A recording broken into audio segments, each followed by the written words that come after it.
السلام علیکم ورحمۃ اللہ وبرکاتہ۔ رمضان المبارک کا مہینہ چل رہا ہے اور رمضان المبارک کا بھی مہینہ آخری عشرہ چل رہا ہے، جس میں معتکف حضرات اعتکاف فرماتے ہیں، یعنی 20ویں روزے کو غروب ہونے سے پہلے پہلے اعتکاف میں بیٹھ جاتے ہیں۔ تو معتکف حضرات جب اعتکاف میں بیٹھ گئے، اللہ کے در پر آ کر کے گر گئے، اب اللہ سے لو لگا کر گڑ گڑا کر مانگنے پر لگ گئے ہیں، دنیا سے منہ موڑ کر اللہ کی طرف انہوں نے لو لگا لی ہے، تو معتکف حضرات کو چند چیزیں ایسی ہیں جن چیزوں کا ان کو خیال رکھنا ضروری ہے، نہیں تو ان کا اعتکاف ٹوٹ جائے گا۔ جیسے معتکف حضرات اگر بیڑی سگریٹ یا حقے کے شوقین ہیں تو بیڑی سگریٹ اور حقہ معتکف حضرات کو مسجد میں پینا بھی منع ہے، اور اگر مسجد سے باہر آ کر کے پیتے ہیں ان کو یہ بھی منع ہے۔ اگر کوئی معتکف بیڑی سگریٹ پینے کے لیے مسجد سے باہر آتا ہے اور باہر آ کر کے بیڑی سگریٹ کو پیتا ہے تو اس کا اعتکاف فاسد ہو جائے گا، اعتکاف ٹوٹ جائے گا۔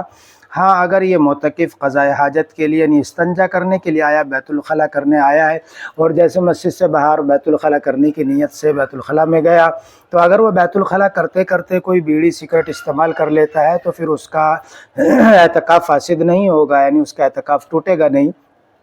پی سکتا ہے وہ استنجا کرتے کرتے۔ لیکن خالص بیڑی سگریٹ کے لیے ہی مسجد سے باہر اگر وہ نکل کر کے آئے گا تو اس کا اعتکاف فاسد ہو جائے گا، ٹوٹ جائے گا۔ ایسے ہی معتکف حضرات کسی کے جنازے میں شرکت کرنے کے لیے اعتکاف کے باہر نکل کے آتا ہے، مسجد سے باہر آ جاتا ہے، تو اگر وہ جنازے میں شرکت کے لیے آئے تو پھر بھی اس کا وہ اعتکاف ٹوٹ جائے گا۔ تو معتکف حضرات اگر صرف غسل کرنے کے لیے، ٹھنڈک حاصل کرنے کے لیے یا نہانے کے لیے مسجد سے نکل کر باہر آتا ہے تو اس کا وہ روزہ، اس کا وہ اعتکاف فاسد ہو جائے گا، ٹوٹ جائے گا۔ ہاں، اگر اس پہ معتکف پر غسل جنابت یعنی غسل واجب ہو گیا ہے، اس کو احتلام وغیرہ ہو گیا ہے، اس کے اوپر غسل واجب ہو چکا ہے، تو اب وہ غسل کرنے کے لیے مسجد سے باہر نکل کر کے آئے گا، غسل خانے میں غسل کرے گا، تو اب اس کا وہ اعتکاف فاسد نہیں ہوگا، اس لیے کہ وہ شرعی عذر ہے اور شرعی عذر کی وجہ سے اجازت ہو جاتی ہے۔ لیکن اگر خالی ٹھنڈک حاصل کرنے کے لیے غسل کرنے آئے گا تو پھر اس کی اجازت نہیں ہے، اگر وہ آیا ہے تو اس کا اعتکاف فاسد ہو جائے گا۔ ایسے ہی کوئی معتکف حضرات اگر اعتکاف میں بیٹھے ہوئے کسی سے موبائل پر کوئی ضرورت کی بات کرتا ہے تو کر سکتا ہے، موبائل پر بات کرنے سے اعتکاف فاسد نہیں ہوگا، لیکن زیادہ کوشش کرے کہ جتنا وہ یکسوئی کے ساتھ اللہ کے سامنے لو لگائے، ذکر و اذکار میں لگا رہے، قرآن مجید کی تلاوت کرے،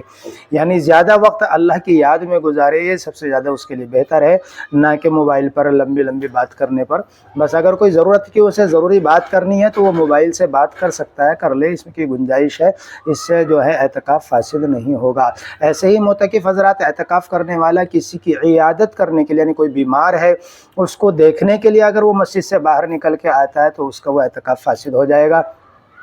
ایسے اگر معتکف حضرات کسی کو بیماری لاحق ہو گئی، کوئی بیمار ہو گیا اعتکاف کرنے والا، تو زیادہ کوشش یہ کی جائے کہ ڈاکٹر اس کو جا کر کے وہیں مسجد میں جا کر کے دیکھ لے اور وہاں دیکھ کر کے اس کے لیے کوئی دوائی تجویز فرما دے، یہ بہتر طریقہ ہے۔ لیکن اگر وہ بیماری کی کنڈیشن زیادہ بڑھ گئی ہے یا ڈاکٹر نہیں آ سکتا ہے، مسجد میں دیکھنے نہیں آ رہا ہے، اور یہ معتکف علاج کے لیے مسجد سے باہر نکل کے ڈاکٹر کے پاس جاتا ہے، تو وہ ڈاکٹر کے پاس جانے کی وجہ سے اس کا وہ اعتکاف فاسد ہو جائے گا، اس کا وہ اعتکاف ٹوٹ جائے گا۔ تو معتکف حضرات کو ان تمام چیزوں کا خیال رکھنا ہے کہ بیڑی سگریٹ پر کنٹرول رکھے، نہانے پر کنٹرول رکھے، یعنی مسجد سے باہر بغیر کسی شرعی عذر کے، شرعی اجازت کے مسجد سے باہر اپنے آپ کو نہ لائے۔